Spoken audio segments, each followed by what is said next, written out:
അങ്ങനെ അർജന്റീനയെ പരാജയപ്പെടുത്തിക്കൊണ്ട് 2026 world കപ്പിലെ ജേതാക്കളായിരിക്കുകയാണ് Spain.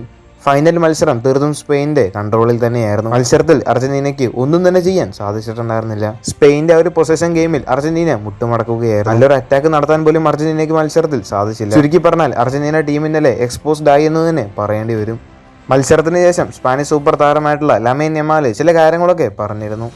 യമാലിന്റെ വാക്കുകൾ ഇങ്ങനെയാണ്: എനിക്ക് ഇനിയും ഒരുപാട് കാര്യങ്ങൾ നേടാനുണ്ട്. ബാഴ്സലോണയോടൊപ്പം എനിക്ക് ചാമ്പ്യൻസ് ലീഗ് നേടണം. അടുത്ത വേൾഡ് കപ്പ് കൂടി ഞങ്ങൾക്ക് നേടണം. അതുപോലെ തന്നെ എനിക്ക് യൂറോ കപ്പും ഇനിയും നേടണം. ഞാൻ ഇതോടെ നിർത്തുന്നില്ല. എനിക്ക് ഇനിയും ഒരുപാട് കാര്യങ്ങൾ നേടേണ്ടതുണ്ട്. തീർത്തും ഈ ഒരു വേൾഡ് കപ്പിൽ ശ്രദ്ധയാർന്ന പ്രകടനമായിരുന്നു ലമീൻ യമാൽ കാഴ്ചവെച്ചിരുന്നത്. ഫൈനൽ മത്സരത്തിലായാലും അർജന്റീന ഡിഫൻഡേഴ്സിന് പലപ്പോഴും തലവേദന സൃഷ്ടിക്കാൻ യമാലിന് സാധിച്ചു. എന്തായാലും ഇനി ബാഴ്സയോടൊപ്പം ചാമ്പ്യൻസ് ലീഗ് നേടുക എന്നുള്ളതാണ് യമാലിന്റെ ലക്ഷ്യം.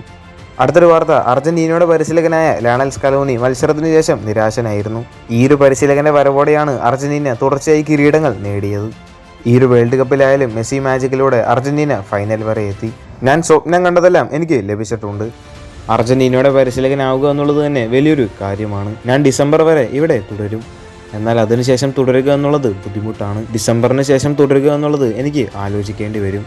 ഒരുപക്ഷെ എൻ്റെ ഈ ഒരു അഭിപ്രായം മാറിയേക്കാം. എനിക്ക് പ്രസിഡന്റിനോട് സംസാരിക്കണം. എനിക്ക് ഈ ടീമിനോടും താരങ്ങളോടും എല്ലാ കാലത്തും നന്ദി ഉണ്ടായിരിക്കും. ഇങ്ങനെയൊരു ടീം ഇനി ഉണ്ടാകുക എന്നുള്ളത് തന്നെ അത്ര എളുപ്പമായിരിക്കില്ല.